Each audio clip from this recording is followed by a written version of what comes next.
Police अधीक्षक कार्यालय में ग्राम दुदर्शी निवासी जितेंद्र परिहार ने पहुंचकर एसपी अमित तोलानी के नाम एक शिकायती आवेदन प्रस्तुत किया, जिसमें बताया कि पीड़ित फोटोग्राफी का कार्य करता है और कुछ वर्षों पूर्व कंप्यूटर के सामान खरीदने के लिए यू शेप मार्केट में स्थित जोरबा इन्फोटेक पर आता जाता रहता था।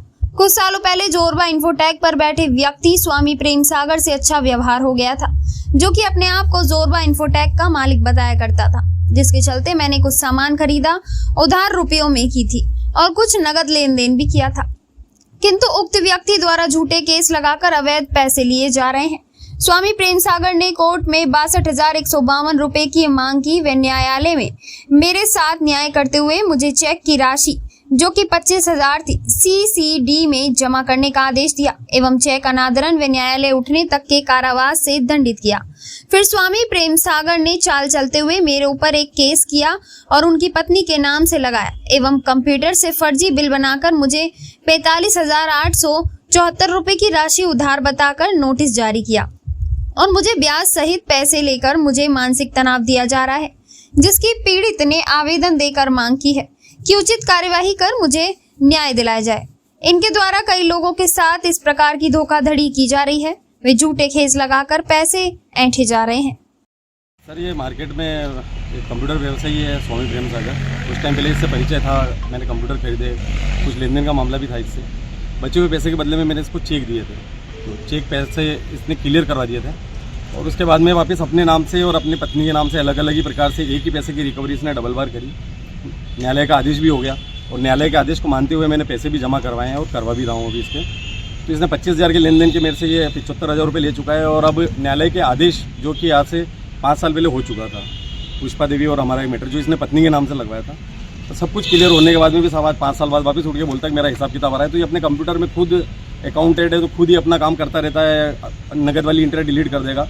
मैं ही नहीं, नीमच के ऐसे कम से कम 150 से 200 लोग, लगभग कितने ही लोग होंगे जिनके बारे में मुझे जानकारी नहीं है, जो इससे परेशान है और अन्य से तरीके से। कौन है व्यक्ति, किस बात को लेकर के जो है कंप्यूटर वगैरह कब खरीदे थे, क्या है पूरा? जोरबा कंप्यूटर करके है, यहाँ पर मार्केट में यूशेप मार्केट के अंदर ये व्यक्ति बैठता है और इससे कंप्यूटर खरीदे तो सर 10 साल हो गए मेरे को। 10 साल पहले का लेन देन है इसका मेरा और पैसे एक के डबल भी दे चुका हूँ, लेकिन अब आज ज़्यादा परेशान हो गया हूँ तो मैं इसके देखने आया हूँ। कितने क्या कंप्यूटर खरीदे थे?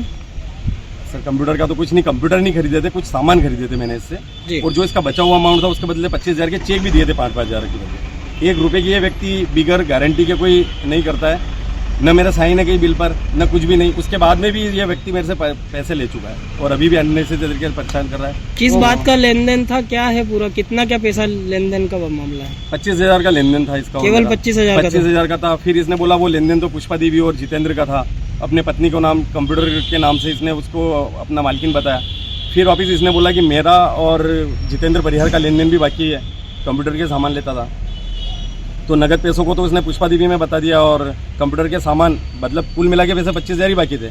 लेकिन उनको घुमा फिरा कर, कानून को कंफ्यूज कर और गलत प्रकार से कानून का इस्तेमाल करता हुआ ये व्यक्ति एक पैसे के डबल पैसे लेने के बाद में भी अभी संतुष्ट नहीं है। 5 साल बाद न्यायालय के बाद फिर आपने पहले कोई शिकायत दर्ज कराई थी क्या? नहीं, ये पहली बार ये शिकायत है क्योंकि मैं इसके डबल पैसे देने के बाद, जैसे आपने अभी बताया कि न्यायालय से भी आदेश हो चुके हैं, तो क्या न्यायालय में मामला विचाराधीन रहा है? नहीं, न्यायालय ने जो आदेश करे थे मुझे पेमेंट देने के, चेक का पेमेंट था, पहली तारीख पे ही दे दिया था क्योंकि जो पैसा बाकी था वो मुझे देना ही था।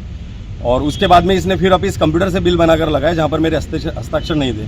लेकिन कुछ मेरी मतलब मैंने एक्सेप्ट कर लिया था कि हाँ भाई इसका जो पैसा है वो मेरा लेन देन इससे था, लेकिन मैंने पुष्पा देवी और प्रेम सागर इनमें थोड़ा मैं कंफ्यूज हो गया था, तो वो एक सबमिट हो गया था केस मेरा।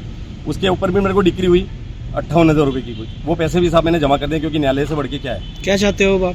बस ये चाहता हूँ कि जो मार्केट में जो इस लोग इससे परेशान है और मेरे जैसे अननेसेसरी लोगों को परेशान करता है ये, वो सब आगे बढ़कर इसके प्रति कार्रवाई करें और इसकी कंप्यूटर की दुकान जो है ये बंद करवाएं, क्योंकि ये अननेसेसरी लोगों को परेशान कर रहा है। एसपी के नाम आवेदन दिया है, क्या मांग की है इसमें?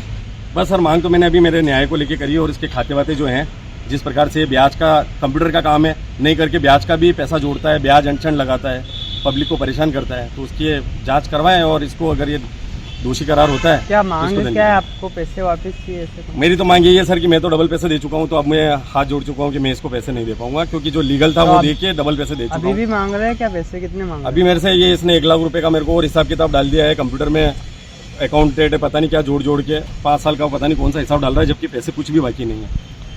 क्या नाम है आपका? जितेंद्र परिहार नाम है मेरा, गांव दुदर्शी से हूँ।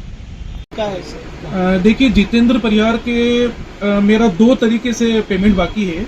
एक तो जोरबा एम्पोटेक का पेमेंट बाकी है। जोरबा एम्पोटेक मेरी फर्म है कंप्यूटर की, उसमें मेरे से उसने कंप्यूटर और प्रिंटर और कंप्यूटर से संबंधित सामान खरीदा था, उसका पेमेंट बाकी था और वो पेमेंट बकाया नहीं दे रहा था, तो उसके लिए मैंने उसे नोटिस भेजा था और उसकी अखबार में विज्ञप्ति भी प्रकाशित हुई थी। और उसके बावजूद भी जब उसने मुझे पैसा नहीं दिया तो मैंने उसके विरुद्ध न्यायालय में केस लगाया था और वो मेरा जो पेमेंट बाकी है 2016 का, तो 2013 का बताया जा रहा है, 2013 का पेमेंट बाकी है। 2016 में मैंने दावा लगाया था, 2018 में कोर्ट ने मेरे पक्ष में फैसला दे दिया उसे पेमेंट जमा कराने के लिए। तो वो हो गया तो वो मैं केस जीत चुका हूँ। और दूसरा मेरी पत्नी है पुष्पा देवी, मेरी पत्नी के अकाउंट से भी उसको पैसा दिया गया है। 2012 का मेरा पेमेंट बाकी है और आज की तारीख में करीब 1,07,000 रुपया पेमेंट बाकी है और उसकी बकाया राशि के लिए भी मेरे द्वारा उसे नोटिस भेजा गया था और नोटिस देने के बाद जब उसने पैसा नहीं दिया तो उसके लिए भी मैंने कोर्ट में केस लगा रखा है। क्या माना जाए, उसके द्वारा जो शिकायत की जा रही है वो आपके ऊपर झूठी है, तथ्यात्मक है, क्या है?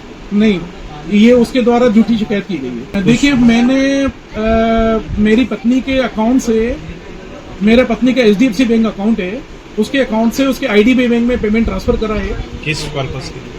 एक्चुअल में उसे बीच में जैसे डीजे साउंड खरीदने के लिए रुपयों की जरूरत थी, एक बार तब उसने पैसा लिया था, फिर एक बार उसने बहन की शादी के लिए मुझसे पैसा लिया था। ऐसे जब भी उसको रुपयों की जरूरत होती तो एक यारी दोस्ती के नाते तो सर, ऐसे जरूरतमंद लोगों कितने लोगों की मदद कर चुके हैं आप अभी? ये देखो, मुझे कई जैसे कोई परिचित केस होता कितने है। चल रहे केस आपके? मेरे न्यायालय में कई सारे प्रकरण हैं। फिर भी कुछ संख्या नंबर ऑफ अभी वर्तमान में करीब 25-30 प्रकरण चलन में है। इसी प्रकार के वो ऐसी ब्याज वाले नहीं, मेरे माल पेटे जो जैसे मेरे से कोई माल ले गया, चेक दे गया। नगद लेन देन के कितने केस हैं? नगद लेन देन के करीब 3-4 केस हैं अच्छा, और बाकी चेक के केस हैं। ब्याज का काम भी चलता है क्या? नहीं, ब्याज का काम नहीं करते हैं। तो फिर इतने सारे केस पेंडिंग कैसे हो? ये मेरे माल पेटे उधारी के पैसे हैं। तो सर, माल आप नगद में देते हो कि उधारी में देते हो? उधारी में भी देते हैं, नगद में भी देते हैं। आपका नाम बता दीजिए। स्वामी प्रेम सागर। ठीक सर।